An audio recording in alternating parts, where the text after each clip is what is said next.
کیا خطاب فصل ہے یہ ہے حدیث مصطفیٰ، حیرتوں میں عقل ہے یہ ہے حدیث مصطفیٰ، حیرتوں میں عقل ہے یہ ہے حدیث مصطفیٰ۔ الحمدللہ رب العالمین والصلاة والسلام علی سید الانبیاء والمرسلین، اما بعد فاعوذ باللہ من الشیطان الرجیم، بسم اللہ الرحمن الرحیم، الصلاة والسلام علیک یا رسول اللہ وعلی آلک واصحابک یا حبیب اللہ، الصلاة والسلام علیک یا نبی اللہ وعلی آلک واصحابک یا نور اللہ۔ ناظرین اکرام، ایک بار پھر پروگرام لیے حاضر ہوئے ہیں خوشبو حدیث۔ اس پروگرام میں آپ کو ویلکم کہتے ہیں، خوش آمدید کہتے ہیں۔ حدیث کی خوشبوؤں سے اپنی زندگی کو مہکانے کے لیے ہمارے اس پروگرام میں شروع سے لے کے آخر تک آپ شامل رہیں۔ انشاءاللہ بہت ساری چیزیں، بہت ساری نئی باتیں انشاءاللہ آپ تک پہنچانے میں ہم کامیاب ہو سکیں گے۔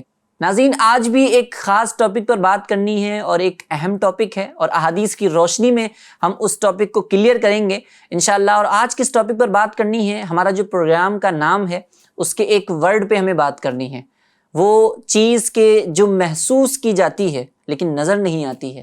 ہمیں اس چیز پر بات کرنی ہے جو کبھی کبھی کچھ ہونے کا احساس دلاتی ہے۔ جی ہاں، ہم بات کر رہے ہیں خوشبو کی۔ تو آج کا جو ہمارا ٹاپک ہے وہ ہے خوشبو، یعنی خوشبو پر ہم بات کریں گے اور احادیث کی روشنی میں جانیں گے کہ خوشبو کے بارے میں ہمیں کیا فرمایا گیا ہے۔ آج بھی ہمارے ساتھ ایک بڑے ہی پیارے اور بڑے ہی محترم مہمان شامل ہیں، ماشاءاللہ کمال کی شخصیت ہیں، کیونکہ نام ہی ان کا کمال ہے۔ میرے ساتھ موجود ہیں مولانا کمال مدنی صاحب۔ السلام علیکم ورحمۃ اللہ وبرکاتہ۔ وعلیکم السلام ورحمۃ اللہ وبرکاتہ۔ کیسے ہیں کمال بھائی؟ خیریت؟ الحمدللہ الی کل حال۔ ماشاءاللہ یہ عالم دین بھی ہیں اور ماشاءاللہ شاعر بھی ہیں۔ اللہ تبارک و تعالیٰ نے کئی ساری خصوصیات سے نوازا بھی ہے۔ اللہ تبارک و تعالیٰ ان کا یہاں آنا اپنی بارگاہ میں قبول فرمائے۔ آمین۔ کمال بھائی، آج کا جو ٹاپک ہے وہ ہے خوشبو۔ جی، اس پر آپ کیا فرمائیں گے؟ کچھ تمہیدی کلمات، پھر انشاءاللہ حدیث کی طرف چلتے ہیں۔ خوشبو قدرت کا ایک بہت ہی خوبصورت تحفہ ہے۔ آپ دیکھیے، اللہ تبارک و تعالیٰ نے اس دنیا کو بنایا، ٹھیک ہے، جس طرح سے اللہ تبارک و تعالیٰ نے آسمان کو چاند، ستارے، سورج، ان تمام چیزوں سے مزین کیا، اسے زینت بخشی، اسی طرح اللہ تبارک و تعالیٰ نے زمین کو بھی خوبصورتی دی۔ کیا بات ہے! زمین میں پیڑ، پودے اور طرح طرح کے رنگ برنگے پھول، گلزار، گلشن، کتنی ساری چیزیں ہیں صحیح، جو زمین کی خوبصورتی کو بڑھاتی ہے۔ آپ ہندوستان میں دیکھیں، کشمیر جسے جنت کہا جاتا ہے، کیا بات ہے! کتنا خوبصورت ہے۔ بہت ساؤتھ کا ایریا دیکھیں آپ، کتنا خوبصورت ہے، ہل اسٹیشنس ہیں اور بہت ساری چیزیں ہیں۔ تو اللہ تبارک و تعالیٰ نے زمین کو بھی بہت ہی زیادہ خوبصورتی دی۔ صحیح۔ پھر آپ دیکھیں، الگ الگ موسم آتے ہیں، خاص کر ابھی جب بارش کا موسم ہے تو آپ دیکھیں گے جب بارش گرتی ہے مٹی پر تو مٹی سے ایک بہت ہی پیاری خوشبو نکلتی ہے، اچھا، مٹی کی خوشبو ہوتی ہے، سوندھی سوندھی خوشبو ہوتی ہے، کافی پسند کی جاتی ہے، اور انسان کی فطرت میں ہے یہ کہ وہ خوشبو کی طرف مائل ہوتا ہے، صحیح، خوشبو سے مرغوب ہوتی ہے۔ تو خوشبو یہ قدرت کا ایک تحفہ ہے، انسان کو خوش کر دیتی ہے خوشبو۔ کیا بات ہے! پھولوں میں خوشبو ہوتی ہے، گلاب میں، چمیلی میں، رات رانی میں، یہ پیارے پیارے پھول ہیں، ان میں خوشبو ہوتی ہے۔ بارش کے بعد مٹی سے خوشبو آتی ہے، ہواؤں میں، فضاؤں میں ایک الگ سی خوشبو ہوتی ہے جسے انسان جب سونگھتا ہے اس کے خیالات معطر ہو جاتے ہیں، ذہن بالکل اس کا فریش ہو جاتا ہے۔ تو خوشبو جو ہے یہ قدرت کا بہت ہی انوکھا تحفہ ہے۔ کیا بات ہے! سبحان اور اللہ، خوشبو کے بارے میں یہ کہا جاتا ہے کہ خوشبو جنت کی چیز ہے، سبحان اللہ۔ اور انسان کو خوشبو استعمال کرنا چاہیے۔ اور جو انسان خوشبو استعمال کرتے بھی ہیں، کئی بار آپ نے بھی دیکھا ہوگا ماشاءاللہ کہ وہ خوشبو ان کی پہچان بن جاتی ہے۔ بالکل، اب وہ انسان اگر اس راستے سے گزر جائے یا اس کمرے میں داخل ہو جائے تو پہلے ہی محسوس ہو جاتا ہے کہ ہاں فلاں شخص آنے والا ہے، کیونکہ وہ اس طرح کی خوشبو استعمال کرتا ہے۔ صحیح، خوشبو جو ہے وہ انسانوں کی پہچان بھی بن جایا کرتی ہے، اور بہت سارے فائدے بھی خوشبو سے حاصل ہوتے ہیں، وہ انشاءاللہ ہم آپ کو آگے بتائیں گے۔ اور سب سے پہلے حدیث کی طرف چلتے ہیں اور آج کی جو احادیث ہیں وہ شامل کریں۔ دیکھیے، اسلام بہت ہی خوبصورت دین ہے۔ جی، اسلام نے ہمیں پاکیزگی کا حکم دیا۔ نبی پاک صلی اللہ علیہ وسلم نے ارشاد فرمایا کہ صفائی نصف ایمان ہے، آدھا ایمان ہے۔ اور صفائی کی انتہا، یا یوں کہہ لیں کہ صفائی کی ایک پہچان ہے خوشبو۔ آدمی جب صاف ستھرا ہوتا ہے، سب سے آخر میں جو کام کرتا ہے وہ اپنے بدن پر خوشبو لگاتا ہے۔ صفائی کی انتہا کہہ سکتے ہیں، کیونکہ وہ خوشبو لگاتا ہے۔ تو خوشبو کی ترغیب ہمیں نبی پاک صلی اللہ علیہ وسلم نے بھی دی ہے۔ میں آپ کے سامنے 3 حدیث پاک پیش کروں گا۔ پہلی حدیث ہے، حضرت عائشہ صدیقہ رضی اللہ تعالی عنہ فرماتی ہیں کہ میں نبی پاک صلی اللہ علیہ وسلم کو سب سے عمدہ، سب سے اچھی خوشبو، سب سے بہترین خوشبو لگایا کرتی تھی، کیا بات، یہاں تک کہ خوشبو کی چمک میں آپ کے سر اور آپ کی داڑھی کے بالوں میں دیکھتی تھی۔ سبحان اللہ سبحان اللہ۔ دوسری حدیث پاک ہے، عن عائشہ رضی اللہ تعالی عنہ قالت كنت اطیب النبی صلی اللہ علیہ وسلم عند احرامہ باطیب ما اجد۔ اس حدیث پاک کا ترجمہ ہے، حضرت عائشہ صدیقہ رضی اللہ تعالی عنہ فرماتی ہیں کہ میں نے رسول اللہ صلی اللہ علیہ وسلم کو آپ کے احرام کے وقت عمدہ سے عمدہ خوشبو لگائی۔ کیا بات ہے، سبحان اللہ۔ تو حضرت عائشہ صدیقہ رضی اللہ تعالی عنہ نبی پاک صلی اللہ علیہ وسلم کو خوشبو لگایا کرتی تھی۔ اس عمل سے ہمیں یہ پتہ چلتا ہے کہ ہمیں بھی خوشبو، نہ صرف خوشبو لگانی چاہیے بلکہ عمدہ سے عمدہ، اچھی سے اچھی خوشبو لگانی چاہیے۔ تیسری حدیث پاک آگے حضرت انس رضی اللہ تعالیٰ عنہ سے روایت ہے، یہ فرماتے ہیں، اس حدیث پاک کا ترجمہ یہ ہے کہ حضرت انس رضی اللہ تعالیٰ عنہ نے بیان فرمایا کہ جب بھی نبی پاک صلی اللہ علیہ وسلم کی بارگاہ میں خوشبو پیش کی جاتی تو آپ صلی اللہ علیہ وسلم اسے رد نہیں فرماتے، کیا بات ہے، سبحان اللہ، اسے واپس نہیں کرتے بلکہ اس تحفے کو قبول کر لیا کرتے تھے۔ یہ خوشبو کے حوالے سے 3 حدیث پاک میں نے آپ کے سامنے پیش کی۔ اس کے علاوہ اور بھی کئی مقامات پر نبی پاک صلی اللہ علیہ وسلم نے خوشبو استعمال بھی فرمائی اور استعمال فرمانے کی ترغیب بھی دلائی۔ کیا بات ہے، کیا بات ہے۔ تو خوشبو کے حوالے سے احادیث کی روشنی میں ہم نے جانا کہ حضور صلی اللہ تعالیٰ علیہ وسلم نے پسند بھی فرمایا خوشبو کو، اور خوشبو کو استعمال بھی فرمایا۔ تو یہ حضور صلی اللہ تعالیٰ علیہ وسلم کا استعمال کرنے کا طریقہ اور خوشبو کو پسند فرمانے کا جو انداز ہے، پیارا اور نرالا انداز ہے، ہم سب کو بھی اپنانا چاہیے۔ خیر یہ تو اپنی جگہ ہے، لیکن میں یہ جاننا چاہوں گا کہ اسلام کی روشنی میں خوشبو لگانے کا شرعی حکم کیا ہے؟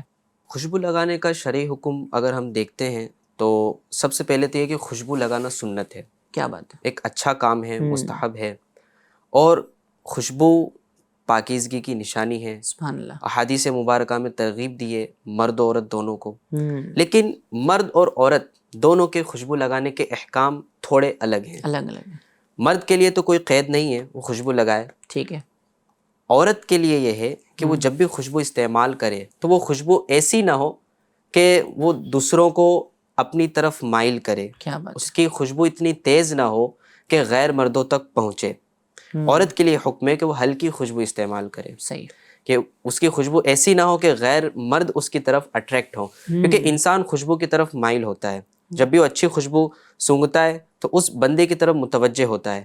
اگر عورت ایسی خوشبو لگا کر گزرتی ہے کہ جس کی وجہ سے غیر مرد اس کی طرف مائل ہوتے ہیں تو یہ بے حیائی کا دروازہ کھلتا ہے۔ اسی لیے نبی پاک صلی اللہ علیہ وسلم نے عورتوں کو ایسی خوشبو استعمال کرنے سے منع فرمایا کہ جس کی خوشبو غیر مردوں تک جائے۔ یہاں تک کہ حدیث پاک میں یہ بھی فرمایا کہ جو عورت، میں مفہوم عرض کر رہا ہوں حدیث پاک کا، کہ جو عورت اس طرح کی خوشبو لگا کر کسی مجلس سے گزرتی ہے تو نبی پاک صلی اللہ علیہ وسلم نے اس عورت کے حوالے سے فرمایا کہ وہ ایسی ہے، یعنی بدکارہ ہے، غلط کام کرتی ہے وہ۔ عورتیں خوشبو بے شک استعمال فرمائیں، لیکن ایسی خوشبو استعمال فرمائیں کہ وہ خوشبو غیر مردوں تک نہ پہنچے۔ صحیح صحیح، بالکل، بہت پیارے انداز میں، بڑے خوبصورت اور دلچسپ انداز میں جو ہے وہ شرعی حکم بھی آپ تک پہنچانے کی کوشش کی ہے ماشاءاللہ۔ اور خوشبو کے حوالے سے حضور صلی اللہ علیہ وسلم تو استعمال فرمایا کرتے تھے، لیکن یہ بھی ہے نا کہ حضور صلی اللہ تعالیٰ علیہ وسلم تو جو ہے وہ خوشبو کے محتاج نہیں ہیں، کیونکہ آپ کے پسینے کے بارے میں بھی فرمایا جاتا ہے کہ حضور صلی اللہ علیہ وسلم کا پسینہ جو ہے وہ اتنا خوشبودار ہے کہ لوگ جو ہے نا دلہنیں اپنے لیے استعمال کیا کرتی تھیں۔ اس طریقے کے واقعات بھی ملتے ہیں۔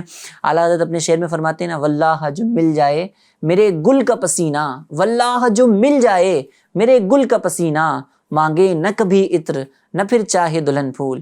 اللہ اکبر۔ حضور صلی اللہ تعالیٰ علیہ وسلم کا پسینہ ہی نرالا ہے۔ ایک اور شاعر اپنے شعر میں فرماتے ہیں کہ ایسی خوشبو گلوں کے چمن میں کہاں، ایسی خوشبو گلوں کے چمن میں کہاں جو نبی کے پسینے میں موجود ہے۔ تو حضور صلی اللہ تعالیٰ علیہ وسلم کے پسینہ جو خوشبودار ہے اس کے حوالے سے آپ کچھ فرمائیں۔ دیکھیے، اللہ تبارک و تعالیٰ نے ہمارے آقا محمد مصطفیٰ صلی اللہ علیہ وسلم کو ہر طرح سے خوشبودار پیدا فرمایا۔ صحیح ہے۔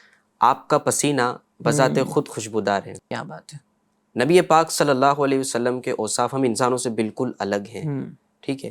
اللہ تبارک و تعالیٰ نے آپ کے پسینے کو خوشبودار فرمایا, تو آپ دنیاوی خوشبو کے محتاج نہیں تھے. صحیح. دنیا کی کتنی بھی اچھی خوشبو آپ لے آئیں, چاہے مشک ہو, عنبر ہو, عبیر ہو, گلاب ہو, چنبیلی ہو, رات رانی ہو, کتنی بھی خوشبو آپ لے آئیں, لیکن جو خوشبو نبی پاک صلی اللہ علیہ وسلم کے پسینے مبارکہ کی ہے وہ خوشبو الگ ہی ہے. یعنی گلاب میں بھی جو خوشبو جی ہے ہے. وہ حضور صلی اللہ تعالیٰ علیہ وسلم کے پسینے کا صدقہ ہے. ویسا ہی صحابہ اکرام خود فرماتے ہیں, ایک صحابی رسول حضرت انس رضی اللہ تعالیٰ عنہ فرماتے ہیں کہ میں نے نبی پاک صلی اللہ علیہ وسلم کے پسینے کی خوشبو سے اچھی کوئی خوشبو اب تک نہیں سونگھی. اور نبی پاک صلی اللہ علیہ وسلم کے پسینے مبارکہ کے حوالے سے ایک واقعہ میں آپ کے سامنے پیش کرتا ہوں. ایک شخص بارگاہ رسالت صلی اللہ علیہ وسلم میں حاضر ہوتا ہے اور کہتا ہے کہ یا رسول اللہ صلی اللہ علیہ وسلم, میں اپنی بیٹی کی شادی کر رہا ہوں, میری مدد کیجیے, کچھ دیجیے. تو نبی پاک صلی اللہ علیہ وسلم اس سے فرماتے ہیں کہ کل تمہیں کھلے منہ والی شیشی لے کر آنا اور ساتھ میں ایک لکڑی لے کر آنا. اچھا. تو وہ شخص اگلے دن نبی پاک علیہ الصلوۃ والسلام کی بارگاہ میں وہ شیشی اور لکڑی لے کے حاضر ہو جاتا ہے.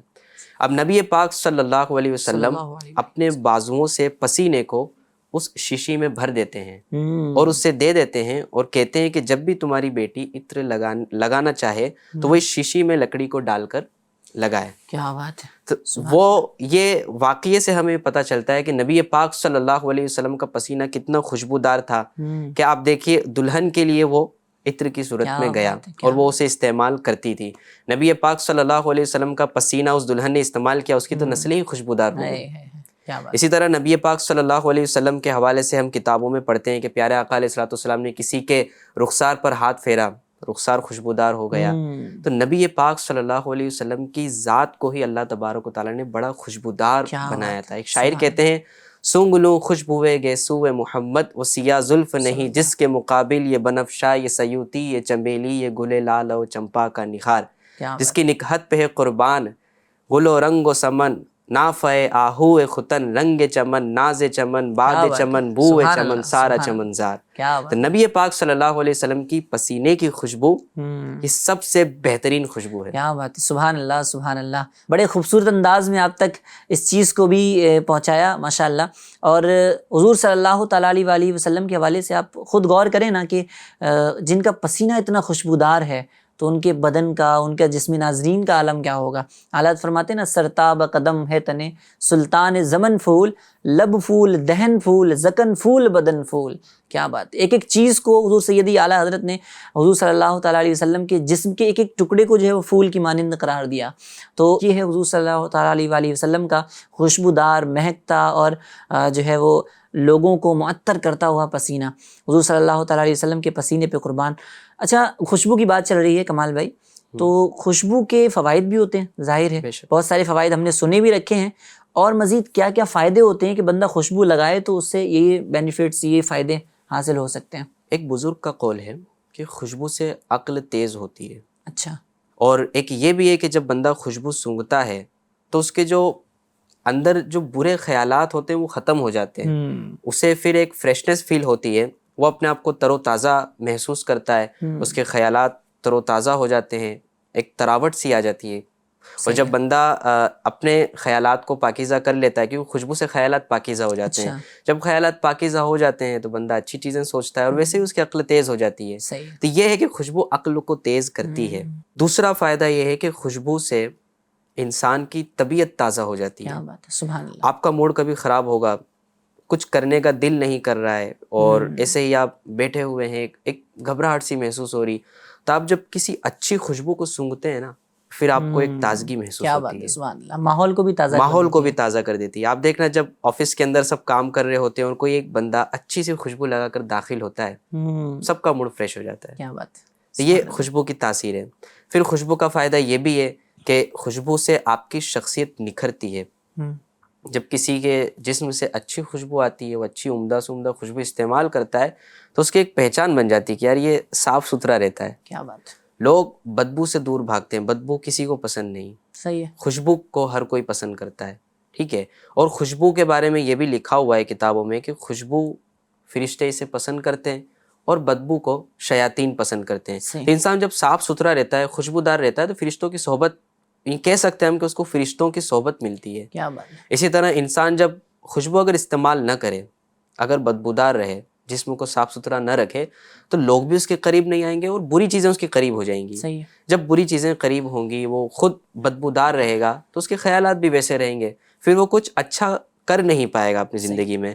اگر زندگی میں کچھ اچھا کرنا ہے تو اچھی سچی خوشبو کو اپنی زندگی کا ضرور حصہ بنائیں کہ اچھی خوشبو انسان کو فریش فیل کرواتی ہے اور آگے نئے کام کرنے کے لیے جذبات دیتی ہے. صحیح صحیح. یعنی خوشبوؤں میں بھی کئی ساری کیٹیگریز ہوتی ہیں، کئی ساری قسمیں ہوتی ہیں، کئی طرح کی مختلف طریقے کی خوشبو جو ہے ہمارے معاشرے میں پائی جاتی ہیں. تو کچھ لوگ ہوتے ہیں ماشاءاللہ جو بیسٹ سے بیسٹ جو ہے وہ کوالٹی والی خوشبو استعمال کرنا چاہتے ہیں، لیکن کبھی کبھی ایسا ہوتا ہے کمال بھائی کہ ان کی نیتوں میں تھوڑا سا فتور آ جاتا ہے. بھائی خوشبو استعمال کرنی ہے تاکہ لوگ پوچھیں کہ بھائی کہاں سے لائے ہو، اتنی زبردست خوشبو ہے، تعریف لوگ چاہ رہے ہوتے ہیں نا خوشبو کے ذریعے. تو نیتیں کیا ہونی چاہیے؟ خوشبو بندہ لگائے، اچھی بات ہے، سنت کی نیت سے لگائے، اور مزید کیا نیتیں ہو سکتی ہیں؟ نیت تو بہت اہم چیز ہے. بہت اہم چیز. انسان کوئی بھی کام کرتا ہے، سارا دار و مدار اس کا نیتوں پہ پہ، ہے. اعمال اگر کا دار. نیت میں کھوٹ ہے تو اس کا اچھے سے اچھا کام بھی برا ہو جاتا ہے. برا ہو جاتا ہے. عطر لگانا، خوشبو لگانا. اچھا ہم صرف ابھی عطر کی بات کر رہے ہیں، ٹھیک ہے، ورنہ خوشبو کا جو کانسیپٹ ہے وہ تو بہت بڑا ہے. بہت بڑا. انسان عطر بھی لگاتا ہے اور اس کے علاوہ لوبان سلگاتا ہے، عنبر، مشک، عبیر وغیرہ الگ الگ طرح سے اور الگ الگ فارمز میں خوشبو ہوتی ہے. صحیح. ٹھیک ہے، انسان استعمال کرتا ہے.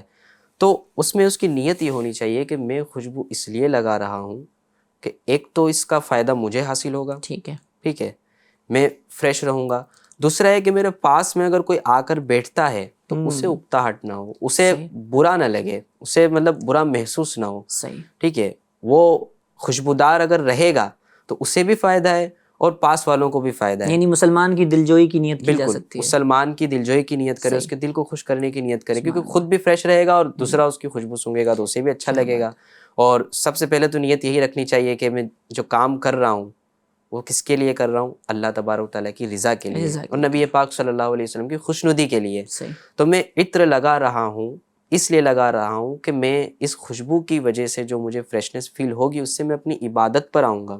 صحیح. آپ دیکھیے نماز سے پہلے جب آپ خوشبو لگاتے ہیں تو آپ کا سارا دھیان پھر نماز پہ اچھے سے آ جاتا ہے، آپ کا دل لگتا ہے نماز پڑھنے میں. ایک اچھی خوشبو اگر آپ استعمال کریں گے تو آپ کو درود پاک پڑھنے میں بھی مزہ آئے گا، آپ کو محفل میں بیٹھنے کا دل کرے گا. اچھی خوشبو سے عبادت کرنے کا بھی ذہن بنتا ہے. صحیح. تو یہ خوشبو کے فائدے اور نیتیں ہیں. سبحان اللہ. تو یوں اچھی اچھی نیتوں کے ذریعے ناظرین ہم خوشبو استعمال کریں تو انشاءاللہ ہمارے سامنے بہت سارے فائدے بھی آئیں گے. لیکن وہی بات ہے نا کہ نیت جو ہے وہ صاف ہونی چاہیے. نیت صاف ہوگی تو پھر منزل آسان ہوگی. اور خوشبو کے حوالے سے بہت ساری باتیں ہم نے کرنے کی کوشش کی ہے اور اچھی معلومات آپ تک پہنچانے کی کوشش کی ہے. انشاءاللہ پھر اگلی بار جو ہے وہ نیکسٹ ایپیسوڈ میں نئے ٹاپک کے ساتھ جو ہے وہ پھر حاضر ہوں گے. جب تک کے لیے دعاؤں میں یاد رکھیے، اپنا بہت خیال رکھیے. FGN چینل دیکھتے اور دکھاتے رہیے. صلو علی الحبیب صلی اللہ تعالی علی محمد صلی اللہ تعالی علیہ وسلم. کیا خطاب فصل ہے یہ، ہے حدیث مصطفیٰ، حیرتوں میں عقل ہے یہ، ہے حدیث مصطفیٰ، حیرتوں میں عقل ہے یہ، ہے حدیث مصطفیٰ.